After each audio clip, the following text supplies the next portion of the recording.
우리 수요일 날에는요, 요한계시록 계속해서 봅니다. 오늘은 11장이에요. 요한계시록 11장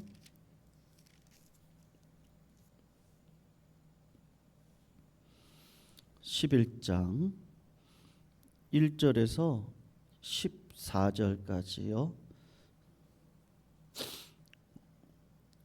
우리가 지금 7이 넘어갔고 7나팔에 6번째 나팔이 불리고 7번째 나팔이 불리기 전에 그 사이에 지금 일어나고 있는 일에 대해서 우리 살피고 있습니다. 그게 10장하고 11장인데요.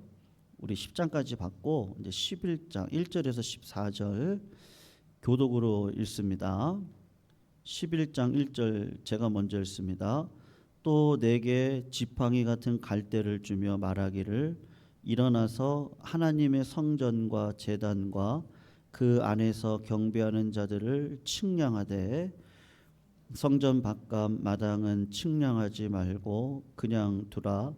이것은 이방인에게 주었은즉 그들이 거룩한 성을 42달 동안 짓밟으리라. 내가 나의 두 증인에게 권세를 주리니 그들이 굵은 베옷을 입고 1260일을 예언하리라. 그들은 이 땅의 주 앞에 서 있는 두 감람나무와 두 촛대니 만일 누구든지 그들을 해하고자 하면 그들의 입에서 불이 나와서 그들의 원수를 삼켜버릴 것이요 누구든지 그들을 해하고자 하면 반드시 그와 같이 죽임을 당하리라. 그들이 권능을 가지고 하늘을 닫아 그 예언을 하는 날 동안 비가 오지 못하게 하고 또 권능을 가지고 물을 피로 변하게 하고 아무 때든지 원하는 대로 여러 가지 재앙으로 땅을 치리로다. 그들이 그 증언을 마칠 때에 무적행으로부터 올라오는 짐승이 그들과 더불어 전쟁을 일으켜 그들을 이기고 그들을 죽일 터인즉 그들의 시체가 큰 성길에 있으리니 그 성은 영적으로 하면 소돔이라고도 하고 애굽이라고도 하니 곧 그들의 주께서 십자가에 못 박히신 곳이라. 백성들과 족속과 방언과 나라 중에서 사람들이 그 시체를 사흘 반 동안을 보며 무덤에 장사하지 못하게 하리로다. 이 두 선지자가 땅에 사는 자들을 괴롭게 한 거로 땅에 사는 자들이 그들의 죽음을 즐거워하고 기뻐하여 서로 예물을 보내리라 하더라. 3일 반 후에 하나님께로부터 생기가 그들 속에 들어가매 그들이 발로 일어서니 구경하는 자들이 크게 두려워하더라. 하늘로부터 큰 음성이 있어 이리로 올라오라 함을 그들이 듣고 구름을 타고 하늘로 올라가니 그들의 원수들도 구경하더라. 그때에 큰 지진이 나서 성 10분의 1이 무너지고 지진에 죽은 사람이 7천이라. 그 남은 자들이 두려워하여 영광을 하늘의 하나님께 돌리더라. 같이 읽습니다. 둘째 화는 지나갔으나 보라 셋째 화가 속히 이르는도다. 아멘. 우리가 2주 전 수요일 날에는 또 성탄절 예배를 드렸습니다. 그래서 한 주 그냥 지나갔고요. 또 1월 1일은 수요일이었어요. 그래서 또 그날 송구영신 예배 드리고 저도 한 2시쯤 집에 들어가고 이래서 또 수요 예배를 한 주 쉬었습니다. 그래서 지금 2주를 쉬고 다시 요한계시록으로 들어가는 거니까 지금 오늘 본문 말씀을 이렇게 보면서 야 이게 무슨 말씀이지? 또 그런 생각이 드실 수는 있습니다. 근데 제가 늘 말씀드리죠. 우리 늘 잊어버려요. 근데 괜찮아요. 오늘 다시 또 들으시면 되고 또 오늘 듣는 내용을 한 자락이라도 기억하셨다가 또 다음 주 말씀, 다음 주에는 이제 7번째 천사가 드디어 이제 나팔을 불게 되는데 이제 그거는 또 다음 주에 가셔서 또 기억하시면서 은혜를 나누는 시간 되었으면 좋겠습니다. 오늘 본문에 보면은 그림이 두 가지로 나와요. 그러니까 두 가지 그림을 기억하시면 좋겠는데, 첫 번째로 증인이 자를 가지고요 성전을 이렇게 잽니다. 그러니까는 이 성전은 누구를 가리키는 거겠어요? 이게 교회를 가리키는 거라고 보시면 되고, 아니면 믿는 자들을 가리키는 거라고 보시면 돼요. 이게 자를 가지고 이렇게 길이를 재는 겁니다. 그리고 또 한 가지 그림이 뭐냐 하면 두 증인이 등장을 하는데, 이 증인도 바로 어떤 거를 상징하냐 그러면 이제 교회를 상징하는 것이라고 보시면 됩니다. 하나님께서 하나님의 교회를 자로 재서 이제 구별하시는 거죠. 그리고 어떤 의미가 있냐면 보호하신다는 의미가 있거든요. 하나님의 교회하고 거의 비슷해 보이지만, 그런데 이게 우리가 지난번에 살핀 내용인데, 성전 마당은 하나님께서 구별하시지 않고 이방인들한테 넘겨줍니다. 이게 저기 출애굽에 보면 성막을 지을 때 이방인의 뜰을 만들거든요. 그러니까 이방인들이 와가지고 그 뜰에 거할 수 있도록 하는데, 오늘 본문을 보면 이방인들이 마음껏 와가지고 집 밟는 곳, 그게 이방인의 뜰이란 말이에요. 그러니까 자를 가지고 잴 때 이게 무슨 의미겠어요? 그러니까 구별하고 하나님의 백성들은 어떻게 한다? 보호한다라고 하는 의미를 가지고 있는 것이죠. 그런데 왜 그렇게 구별하고 하나님께서 보호하실까? 그것이 이제 오늘 보면 3절부터 나오는데, 구별하고 보호하는 교회를 두 증인이라고 버리거든요. 근데 하반절에 보면 이 두 증인들이 하는 역할들이 있단 말이에요. 첫 번째로 하는 일이 뭐냐? 예언을 하는 일을 하는 거예요. 그러니까 하나님의 말씀을 대언을 하는 것이죠. 그 일을 통해서 뭐를 하냐? 이게 이제 4절에 나오는데, 4절을 보시면 그들은 이 땅 주 앞에서 서 있는 두 감람나무와 촛대다 이렇게 이야기한단 말이죠. 여러분, 감람나무의 기름이 쭉쭉 흘러가지고 촛대로 계속 흘러가면서, 그 촛대는 무슨 역할을 하겠어요? 초가 밝혀지는 역할을 하겠죠. 그러니까 말씀을 이 두 증인이 증언하고 대언하면서 세상의 어두움을 폭로하고 예수 그리스도의 빛된 삶을 보여주는 역할을 하는 거란 말입니다. 그런데 교회가 세상을 향해서 어두움을 향해서 빛을 밝히는 역할을 할 때 여러분 생각해 보세요. 실패합니까? 성공합니까? 성공하겠어요? 실패하겠어요? 하나님께서 원하시는 건 뭐겠어요? 성공하기를 원하시겠죠. 그러니까는 하나님이 이런 그림을 보여주시는 이유가 뭐냐라고 하면 성공한다는 거예요. 실패함이 없을 것에 대한 이야기를 하는데, 이 감람나무, 두 감람나무가 지속적으로 기름을 계속해서 공급해주고 있기 때문에 실패함이 없을 것에 대한 이야기를 지금 오늘 본문에서 하고 있단 말이에요. 근데 그거를 기억하시고, 그리고 이제 살펴보고 싶은 말씀이 있습니다. 그게 뭐냐 하면 그 교회로 대표되어지는 두 증인이 얼마나 강한 능력을 가지고 있는지를 보시라는 말이에요. 우리 성도님들에게 굉장히 강한 능력이 있거든요. 그래서 5절을 한번 보셔요. 5절을 보시면 한번 제가 읽어볼 테니까 5절, 6절이거든요. 누가 떠오르는가 한번 생각을 해보세요. 5절 읽어봅니다. 누구든지 그들을 해하고자 하면 그들의 입에서 불이 나와서 그들의 원수를 삼켜버릴 거래요. 누구든지 그들을 해하고자 하면 반드시 그와 같이 죽임을 당할 거랍니다.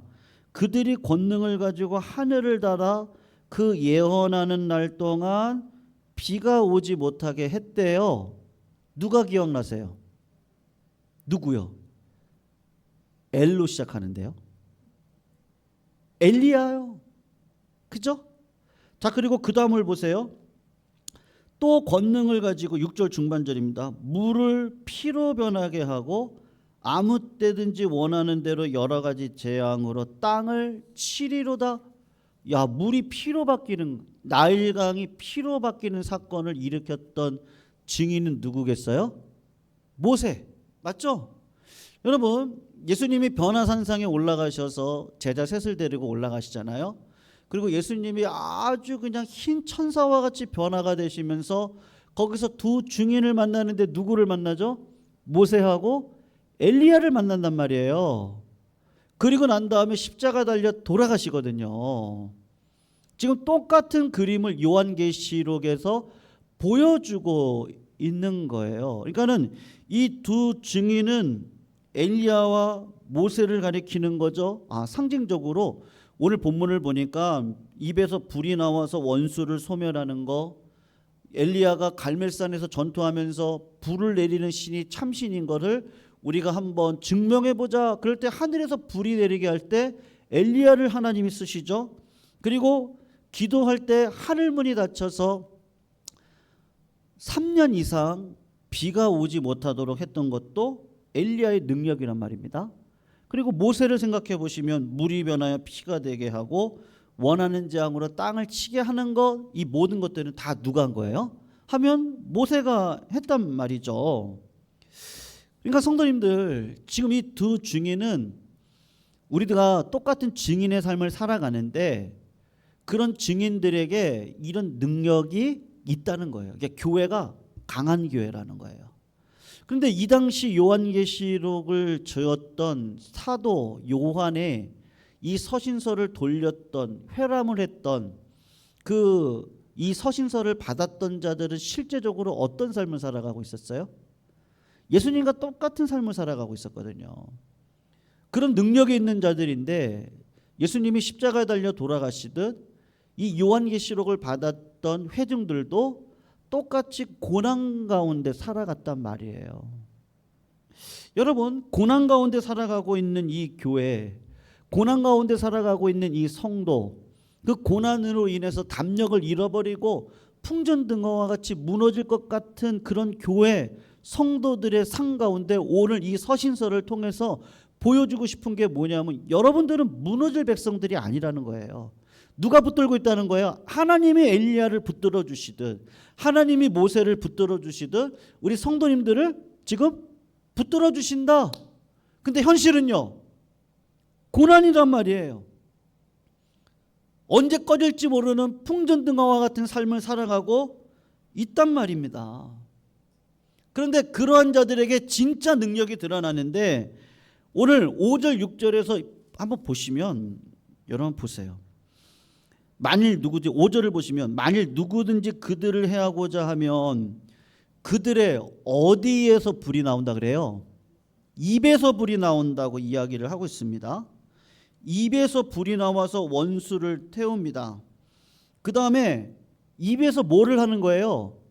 기도를 하는 거겠죠. 그러면 하늘이 닫혀져서 비가 오지 않게 되는 거예요. 그리고 입으로 선포를 하는 거겠죠. 그러면 물이 변하여 피가 되는 것들이란 말이에요. 그러니까 두 증인들이 가지고 있는 능력이라는 게 어떤 능력을 이야기하고 있는 거예요? 실제적으로 뭐의 권세? 입의 권세요. 하나님이 내 입에 들린 대로, 내 귀에 들린 대로 내가 시행할 것이다 라고 이야기하잖아요. 성도님들 항상 기뻐하고 쉬지 말고 기도하고 범사에 감사하라. 이는 그리스도 예수 안에서 너희를 향하신 하나님의 뜻이니라. 믿으시죠? 그런데 믿는데 내 삶은 어때요? 한번 생각해 보세요. 어떠세요?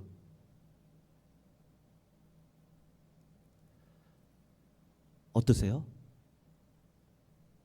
괴로운 날 많지 않으세요? 네. 병마가 없었으면 좋겠어요. 네. 우리 지금 치매가 진행 중이거나 치매가 오셨거나 좀 안 그러면 얼마나 좋아요. 네? 그리고 갑자기 그냥 우리 여기 성도님들 그냥 안면 마비가 온다든지, 갑자기 사고가 일어난다든지, 부러진다든지, 안 그러면 좋겠는데 잘 살고 싶죠. 근데 세월의 연약한 가운데 여러분 죽음의 문제는 누구나 경험하는 사건이란 말이에요. 그러니까 우리가 인생을 모를 땐 고난이 없어야지. 근데 인생을 이제 살아오시다 보면, 죄송합니다, 우리 어르신들이잖아요. 저보다 더 뭐 저희 부모님들 세대신데 뒤를 돌아보면 고난이 없었던 적이 있나요? 네. 그런 날은 없었어요. 뭐가 좀 되는 것 같으면 또 뭐가 또 아닌 것 같고, 자식들 결혼시키면 뭐가 다 될 것 같은데 또 뭐 아픔도 있고 깨지기도 하고, 뭐 안 그랬으면 좋겠는데 또 뭐 건강이 또 날벼락처럼 또 건강을 또 앗아갈 때가 있고, 우리나라에 지금 뭐 이런 뭐 항공기가 떨어져서 뭐 폭발이 일어나고, 그런 일이 뭐 일어날 줄 알았나요? 고난이 없었던 적은 한 번도 없었단 말입니다. 그러니까는 여러분, 고난은 있어요. 늘 있고, 늘 어려움이 있고, 늘 위기는 있고, 힘든 것이 있고, 여러 가지들이 있단 말이죠. 그런데 그 상 가운데 진짜 강한 교회, 강한 성도의 삶의 특징이 지금 뭐라는 거예요? 하나님이 그들에게 권능을 주시는데 그들의 입술 가운데 항상 기뻐하고 쉬지 말고 기도하고, 그럼에도 불구하고 감사하며 살아갈 수 있는 진짜 부활의 능력을 가지고 이 땅을 살아가도록 하시는 능력을 어디서부터 주신다? 내 입술을 통해서 주신다. 그 입술을 통해서 그 살아계신 하나님을 증언한다. 말씀의 권세를 선포한다. 그 능력을 가지고 살아가게 하신다. 간구한 대로 하나님께서 이루어 주신다. 어떻게 해요? 예수 그리스도의 이름으로 기도하면 예수 그리스도께서 그것을 들으시고 그 들으신 말씀을 그대로 실천해 가시는 능력을 주시는데, 여러분, 이 땅 가운데서는 그 모든 것들이 온전히 이루어질 수가 없잖아요. 안 그러면 하나님의 자녀들은 죽음을 통과하면 안 되죠. 아프시면 안 되죠. 가난하면 안 되죠. 근데 그 증상들을 통해서 진짜 힘의 근원이 되시고 능력이 되시고 은혜가 되시고 구원자가 되시고, 야, 이게 진짜 은혜구나, 십자가의 사건이 은혜라는 것을 늘 기억하고 살아갈 수 있는 이유가 뭐예요? 역설적이게도 고난 때문에요. 이 병마 때문에, 이 아픔 때문에 내 입술이 자꾸 작동이 되어지는 거예요. 하나님, 주님이 있어야 됩니다. 하나님이 있어야 됩니다. 하나님이 도와주셔야 됩니다. 하나님 앞에 울 수 있고 하나님 앞에 깨질 수 있고. 여러분, 세상에서 깨지면 무시당해요. 근데 하나님 앞에 깨지는 건 괜찮아요. 하나님이 노하기를 더디하시고 하나님이 붙들어 주세요. 세상 나가서 울면 무시당해요. 지질이 능력도 없어가지고 저렇게 울긴 한다고. 그 시간에 일이라도 하지. 근데 하나님 앞에서 울면 어떻게 해요? 하나님이 능력을 주시는 거예요. 여러분, 오늘 충격적인 내용이 하나가 등장하거든요. 그게 뭐냐? 7절인데요. 한번 보세요.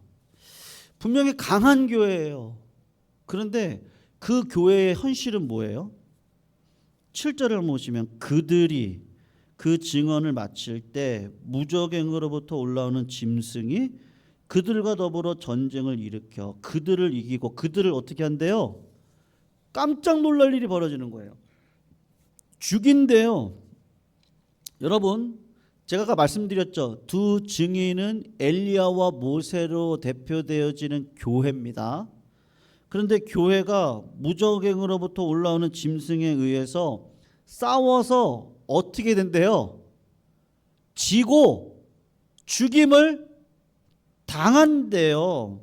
그러니까 어떤 면에서 보면요, 아니 그렇게 강한 교회인데요, 강한 복음의 능력을 증거하는 교회인데요, 그런데 어떻게 그 교회가, 그 성도가 마귀에게 잡아먹힐 수가 있습니까?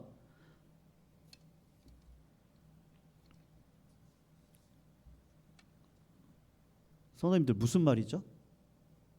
오늘 본문을 자세히 보셔야 돼요. 그리고 예수 그리스도를 생각을 해보세요.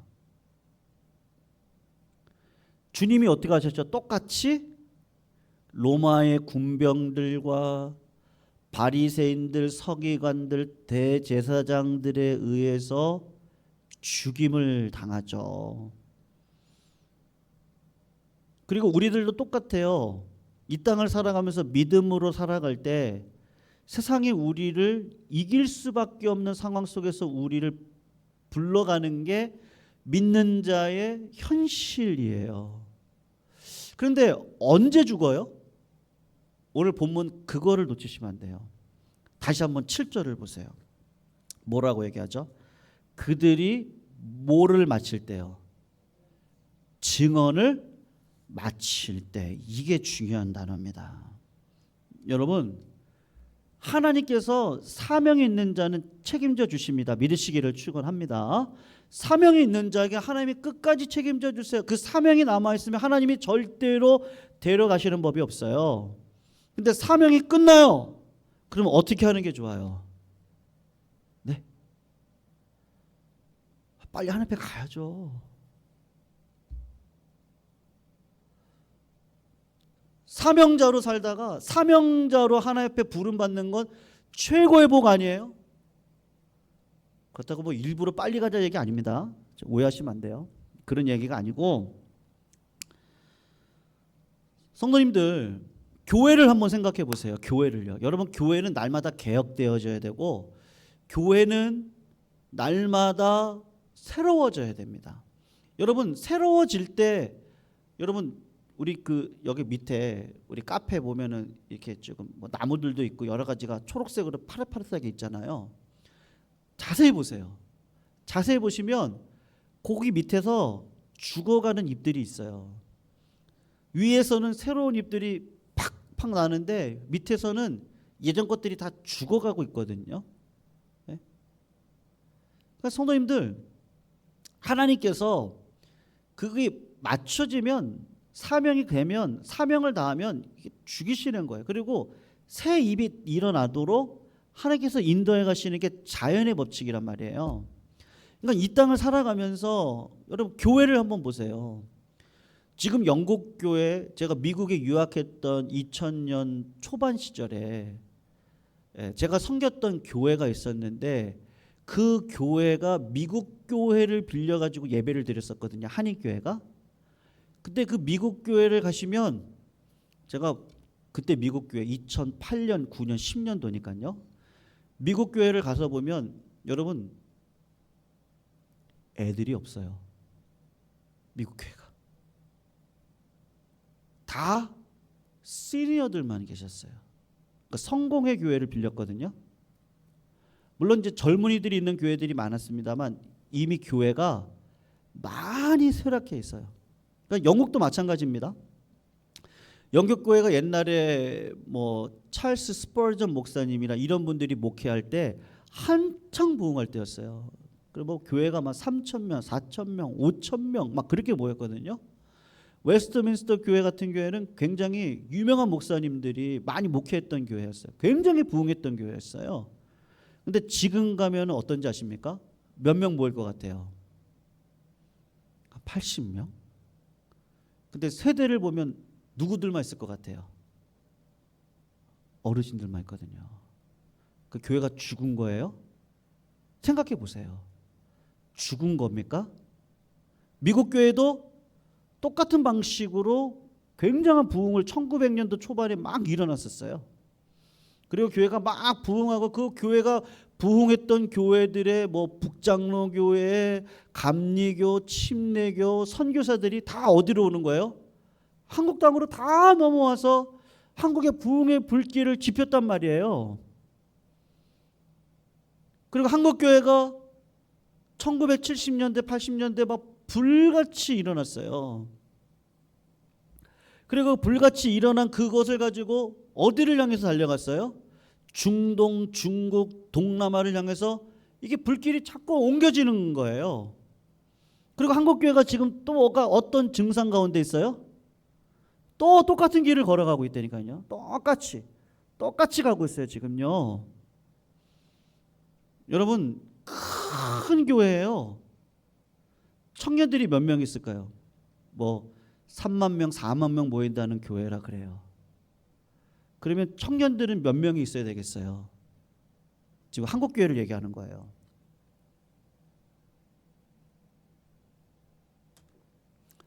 몇 명 있어야 되겠어요? 교회가 건강하려면 어떻게 돼야 돼요? 어른들이 적고 애들이 많아야죠. 그러니까 삼각형이어야 되잖아요. 근데 어느 순간 한국 교회도 이렇게 바뀌었어요. 놀라지 마세요. 청년들이 2만 명, 3만 명 모인다고 하는 교회에 몇 명 있는지 아십니까? 한 300명? 400명? 그러니까 굉장히 많아 보이죠. 근데 어때요? 어른 대비로 따지면 조그만 교회랑 똑같은 거예요. 비율로 따지면요. 네. 근데 죽었나요? 성도님들 교회를 함부로 판단하시면 안 됩니다. 네. 함부로 비교하셔도 안 돼요. 하나님은 죽은 것 같은데 무명한 자 같은데 유명한 자로, 고난 가운데 있는 것 같은데 생명을 주는 자로 하나님께서 쓰시거든요. 그 모를 일이에요. 어떻게 어떤 방식으로 쓰실지 몰라요. 그런데 촛대가 지금 어떻게 가는 거예요? 네? 이렇게 쭉 영국에서 미국으로 이렇게 쭉 건너가, 미국에서 동아시아로, 동아시아에서 중국으로, 중국에서 동남아로, 중동으로. 이게 지금 이렇게 교회가 죽었다 살았다 죽었다 살았다 하면서 하나님께서 지금 계속해서 역사해서 지금 막 가고 있는 거예요 지금. 네. 우리가 볼 때는 무저갱에서 나온 짐승에 의해서 두 증인이 죽임을 당하는 것 같아요. 예수 그리스도가 로마 병정들에게 죽임을 당하는 것 같아요. 빌라도가 선포함으로써 예수 그리스도가 죽은 것 같았어요. 우리가 볼 때는 교회가 연약해 보여요. 우리가 볼 때는 교회가 소망이 없는 것 같아요. 아니요. 그렇지 않다는 거예요. 오늘 본문을 보시면 제가 아까 말씀드린 저희가 그 증거를 어떻게 할 때요? 마칠 때에, 사명이 다할 때에 하나님이 어떻게 하시는 거예요? 계획을, 촛대를 여기에서 이쪽으로 옮겨가시는 거예요. 그러면 여기는 죽었어요? 아니요. 지금 영국교회가 다시 기도의 불길이 올라오고 있어요. 한국교회가 죽었어요? 아니요. 지금도 많은 교회들이 개척이 되어지고 많은 교회들이 새로운 삶을 꿈꾸고 개혁되어지고 또 많은 교회들이 세워지고 있거든요. 네. 우리가 몰라서 그러죠. 굉장히 많은 젊은 목회자들이 새로운 소망과 비전을 가지고 또 교회를 세워가고 있어요. 그러면 이전 교회들은 다 죽습니까? 아니요. 고난을 통해서 한번 이렇게 씻겨짐을 당하는 거예요. 세대가 변화되어지도록 하나님께서 그대로 두실 때도 있어요. 그리고 세대가 바뀌어요. 그러면서 하나님이 다시 새 소망을 심어주세요. 그리고 다시 교회가 살아나도록 이끌어 가시는 거예요. 그래서 교회를 보면요, 죽을 것 같잖아요. 저 부모님이 섬겼던, 저 어머님이 섬겼던 교회가 있거든요. 의정부에서 뿌리가 되는 교회예요. 그 교회가 뿌리인데 그 뿌리에서 나온 교회들이 더 커졌어요. 근데 이 교회가 죽을 것 같죠? 아니요. 또 한 15년, 20년이 지나고 나니까요, 또 똑같이 성장하더라고요. 그 교회가요. 네. 모를 일이에요. 왜 모를 일이라 그러냐? 교회는 하나님이 세워 가시는 거예요. 인간이 뭐 이런저런 계획으로 막 들어와도요, 하나님이 살아계시기 때문에 절대로 교회가 무너지는 법이 없고, 교회는 누구예요? 성도님들이시잖아요. 성도님들이 절대로 하나님 앞에 그냥 왔다가 그냥 가는 법이 없이 사명대로 쓰임 받고 사명에 닿으시면 하나님이 어떻게 하시겠어요? 부르시겠죠. 그게 은혜인 것이죠. 사랑하는 성도님들, 오늘 8절을 한번 보시면 보세요. 저희 그들의 시체가 큰 성길에 있으리니 그 성은 영적으로 하면 소돔이라고도 하고 애굽이라고도 하니 곧 그들의 주께서 십자가에 못 박히신 곳이다. 그렇게 이야기를 하고 있습니다. 여러분, 소돔은 타락의 상징이고요. 애굽은 하나님을 대적하는 힘의 상징입니다. 그런데 소돔과 에돔이라고 하는 이 성에 십자가에 주님이 못 박히신 곳이라고 하는데 그게 로마 땅인가요? 네? 예루살렘이겠죠. 네, 거기서 어떻게 되는 거예요? 사흘 밤낮을 잊게 됩니다. 자, 9절에 보세요. 보시면은 세상 사람들이 지금 어떻게 합니까? 백성들과 족속과 방언과 나라 중에서 사람들이 그 시체를 사흘 반 동안을 보며 무덤에 장사하지 못하게 하죠. 그리고 10절을 보시면 이 두 선지자가 땅에 사는 자들을 괴롭게 한 거로 땅에 사는 자들이 그들의 죽음을 즐거워하고 기뻐하고 서로 어떻게 합니까? 예물을 보내며 즐거워하고 있습니다. 그런데 11절을 보시면 3일 반 후에 하나님께로부터 생기가 그들 속에 들어가매 그들이 발로 일어서니 구경하는 자들이 크게 두려워하더라. 여러분, 살아요 죽어요? 다시 사는 거예요. 세상 사람들이 보고 야 즐겁고 야 교회는 그렇지 믿는 자들은 그렇지. 그런데 3일 반이 지나고 난 다음에 마음껏 조롱을 당했지만 하나님께서 생기를 부어주셔서 살아나는 거예요. 그리고 영광스럽게 이들이 바뀌어지는데 12절에 보면 하늘로부터 큰 음성이 있어 이리로 올라오라함을 그들이 듣고 구름을 타고 하늘로 올라가니 그들의 누구들도 구경하는 거예요. 원수들도 구경을 하는 거란 말이에요. 그러면서 하나님의 심판이 임하는데 성안 가운데 있는 10분의 1이 지진으로 다 무너지고 7천 명이 죽고 그리고 남아있는 자들이 두려워서 하나님 앞에 영광을 올려드리는 이 그림이 지금 딱 드러나고 있단 말이에요. 여러분, 이제 저를 보시면 됩니다. 우리의 삶이 넉넉지가 않습니다. 여러분, 교회가 교회다워지는 것도 굉장히 넉넉지가 않아요. 근데 하나님이 어떻게 하시죠? 성도님들 반드시 잘 됩니다. 한국교회 망하지 않습니다. 예강교회 잘 됩니다. 근데 뭐가 필요한 거예요? 시간이 필요한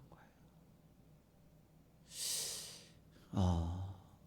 제가 아는 교회 하나가 있습니다. 그 교회는 여존도사님께서 세운 교회예요. 역사로 따지면 한 70년이 넘는 교회예요. 네. 그 여존도사님은 신학교를 다니면서 신학교를 한 10년을 다니셨어요. 무슨 얘기냐? 아주 가난한 동네에 들어가셔서 목회를 이제 시작을 하셨는데 조금 지나다 보면 성도님들이 너무 가난하니까 쌀통에 쌀이 없는 걸 보는 거예요. 그러면 이분이 등록금을 이제 생겼다가도 이 등록금 가지고 성도들을 섬기는 거예요. 또 누가 자식이 아프면 그때 또 마침 있던 돈을 가지고 또 성도의 자식들을 또 병원에 데리고 가서 치료를 하고. 그 전도사님 정말 고생만 하셨어요. 그렇게 교회를 세우셨어요. 근데 그 환경이 어떤 것이냐? 난지도 같은 쓰레기촌이에요. 그러니까 얼마나 힘드셨겠어요. 그분이 몇십 년을 그렇게 사역하시고 교회를 아주 자그맣게 세워놓고 돌아가셨어요. 그 다음에 어떤 목회자가 오셨거든요. 여러분, 성도들이 누구를 계속 생각하겠어요? 나 힘들고 어려울 때 그 전도사님이 이 교회를 피땀을 흘려가면서 세웠고, 그러니까 교육자들이 단임 목회로 오면 오래 못 버티는 거예요. 그리고 얼마 있다가 다른 교회로 가시고 또 새로운 분이 오세요. 근데 기존 성도님들은 또 그 전도사님을 또 그리워하는 거예요. 그러니까 또 오래 못 버텨요. 그러니까 또 오셨다가 또 이렇게 가시고. 그거를 몇 번을 반복했냐? 한 4번, 5번을 반복을 한 거예요. 그리고 나니까, 그 세월이 흐르고 나니까 그 전도사님을 기억했던 세대들이 어떻게 돼요? 다 돌아가시는 거예요. 그때까지 교회는 어땠어요? 흔들리는 것처럼 보이는 거예요. 근데 그 다음부터 하나님이 교회를 세워가시는데 든든히 그 다음부터 막 사람을 보내시고 새 일꾼들을 보내시고 그렇게 해서 교회를 세워가시는 거예요. 지금 보면 그 교회가 굉장히 든든한 교회예요. 70년 역사니까 무너지지 않는 교회예요. 여러분, 우리 작년에 화성에 있는 교회 어디 갔었죠? 그 교회 이름이 뭔지 기억나세요? 제암예교회. 그 교회가 목회자가 몇 명인지 아세요? 네? 30몇 명이었잖아요. 기억나세요? 그 교회에 목회자로 왔다 갔다 하신 분들이, 왜냐면 시골 교회고 깡청 교회고 작은 교회고 힘없는 교회고, 2여전도에 제암예교회 갔을 때 그 교회 원로 목사님이 설교를 하셨는데, 그 원로 목사님이 그때 80년대 오셔가지고 그분이 원로 되시도록 20년 사역하신 거예요. 그 전까지 수많은 목회자들이 왔다 갔다 왔다 갔다 왔다 갔다 왔다 갔다. 아니 무슨 이 교회 무슨 뭐 목회자들이 그렇게 많이 왔다 갔다 해요. 근데 그런 걸 다 겪고 그분이 오셔서 사명 선포하고 또 시기적으로 맞아 들어가는 거예요. 그 시기에 맞게 교회가 어느 정도 힘이 되고 감리교단이 힘이 되니까, 야, 이런 교회를 그냥 두면 안 되겠다. 그때 이제 교회가 제암리교회 기념교회로 만들고 교단이 돕고 이렇게 하면서 목사님이 오랫동안 사역할 수 있는 기반이 마련된 거예요. 여러분, 무너질 것 같죠? 근데 우리가 그 교회 가서 그 교회가 어떤지 봤잖아요. 장로님이 5명인가 됐고요. 기념관이 세워지고요. 그 교회가 든든히 세워지고요. 네, 무너질 것 같잖아요. 아니요. 그렇지가 않아요. 그러니까 예수를 믿고 저도 목회를 하면서 배우는데요. 야, 하나님 손에 붙들리는 게 최고다. 네. 고난 괜찮다. 그게 중요한 게 아니에요. 내가 쓰임 받는 거요. 내가 쓰임 받는 거. 어떠한 상황이든지 상관없어요. 다 각자 사명이 틀려요. 근데 그 쓰임 받고 가는 거예요. 인생은 그런 거예요. 근데 그게 영광이에요. 네. 그럼 중간에 왔다 갔다 하신 목사님들은 쓰임 안 받는 거 아니죠. 그 과정이 필요했던 거였어요. 왜요? 세대가 지나가야 되거든요. 그렇지 않으면 새로워질 수가 없거든요. 그게 하나님의 영적의 법칙인 걸 어떻게 해요? 그러니 그래서 내가 주님 앞에 쓰임 받는 게 최고구나. 근데 증상은 어때요? 막 죽을 것 같아요. 막 흔들리는 것 같아요. 근데 그런가요? 아니요. 이게 다 과정이에요. 그리고 하나님이 주인이세요. 믿으시죠? 세상의 주인도 하나님이시고, 교회의 주인도 하나님이시고, 우리 가정의 주인도 하나님이시고, 우리 자녀들의 주인도 하나님이시고, 내 삶의 주인도 하나님이시죠. 우리 그걸 알아요. 그러니까 내 삶도 무너질 것 같은데 아니요. 절대로 그렇지 않아요. 사명 다할 때까지 성도님 다 쓰임 받으실 거예요. 믿으시죠? 네. 우린 그런 삶을 살아가야 되는 거예요. 그러니 우리가 함부로 판단하면 안 돼요. 그러니 우리가 함부로 막 그렇게 얘기하시면 안 돼요. 하나님은 절대 그렇게 하실 분이 아니시거든요. 그걸 믿으시기를 주님의 이름으로 축원합니다. 우리 390장 우리 같이 말씀 생각하시면서